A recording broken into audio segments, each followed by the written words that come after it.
Hi guys, I'm Deeks. I'm so happy to be with you today to give a kind of guest lesson for you. I'm going to start with a fancy phrase because that way you get your money's worth. You know you learn something. Here's an old one that goes back to the Middle Ages. Ars est celare artem. Ars est celare artem. It is an art to conceal the art. In other words, make it look like it's easy. You probably noticed that with the great speakers of history. They make it look like it's easy. And you know why? Because they prepared. That's our single point today, guys. The more you prepare, the more it will look like it's easy for you when you give your talk. You know, in baseball, when they're about to change pitchers, there's a guy getting ready in the bullpen. You know, in music, Beethoven, for example, one of the greatest, maybe the greatest composer, if you ever look at his manuscripts, they're all crossed out and he's struggling. He's getting ready and he can hear it in his music. That boy was ready for life. The greatest teacher of all times, Jesus gives us a whole lifetime to get ready to meet him. Oh, the great speakers of history, the great men and women of history are ready. That's what makes them different. When Mr. Facina asked me to stop by today, I knew exactly what I wanted to speak about: the art of preparation. So let me just give you a few pointers. Some of this stuff I'm sure Mr. Facina will cover with you first, but let's talk first about the words you're going to use. When you're preparing a speech, the words are important, of course, because that's what you're using to get an idea across. But do you have an idea? You know, when somebody invites you to give a talk or you're assigned to give a speech in class, you know the date ahead of time. Did the idea percolate? Have you thought about it? Percolate's like an old coffee maker where the water would percolate through the grounds. That's how your brain is.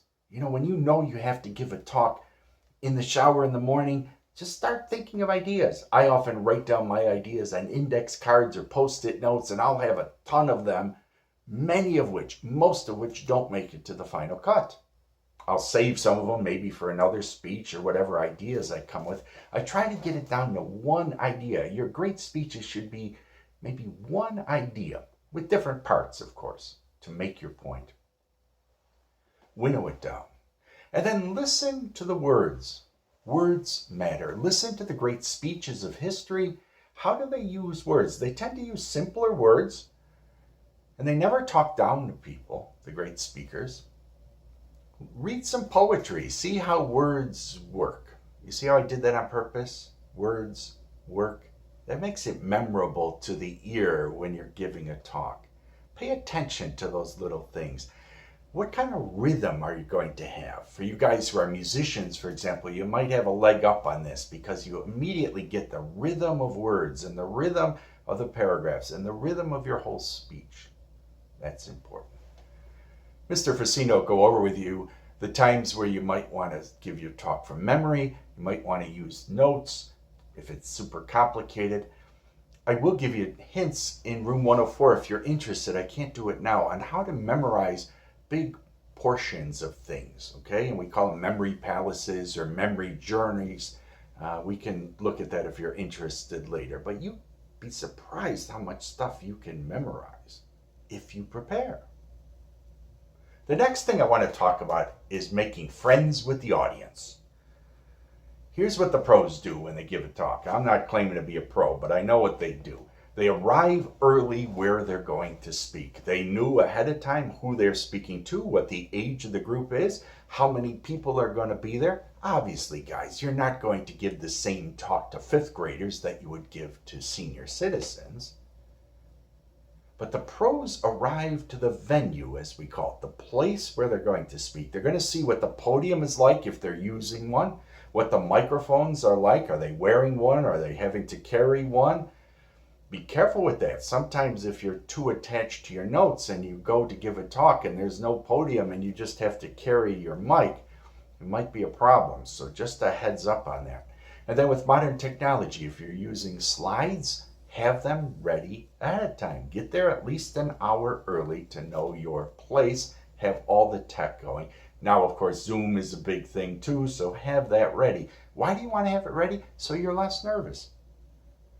And more importantly than that, you want to be there early, get all that tech stuff out of the way, get all the prep work out of the way, so that you can do what I consider the most important part here: make friends with the audience.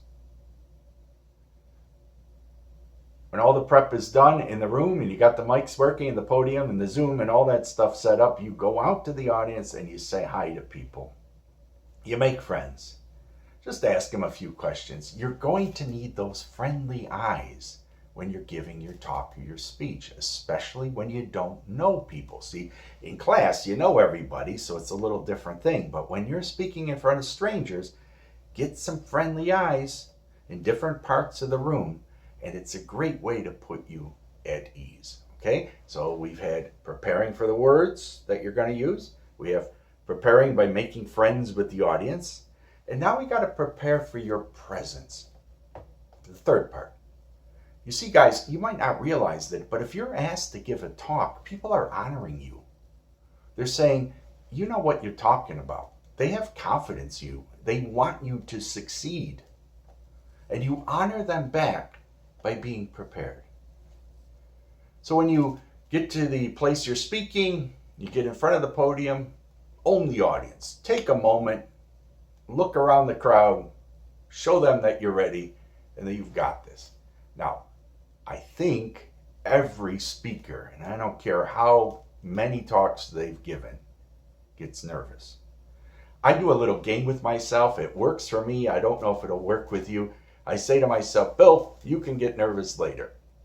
And after the talk, I'll sit down or I'll get home and I'll get nervous afterwards. For some reason, I can do that. It just defers the nervousness. But you will be nervous.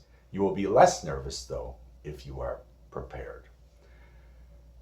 Mr. Facina, I'm sure, will tell you this. When you're giving a talk, and it depends on the size of the room and how many people are there, you probably have to speak louder and slower than you think you do.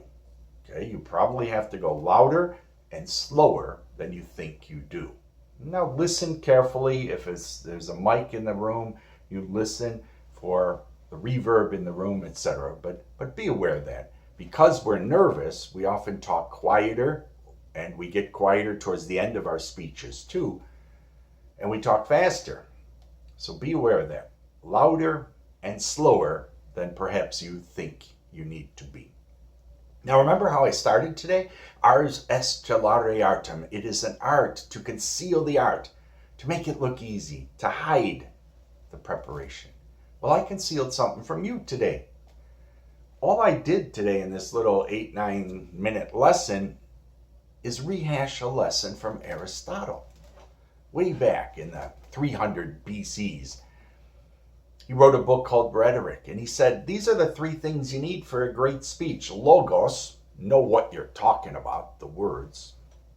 Pathos, make friends, be empathetic with people.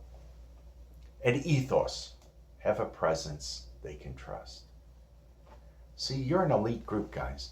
Most people are scared to death to give talks. The world is waiting for what you have to say. Now get ready. Thank you for having me again. I appreciate this time with you, and may God bless you.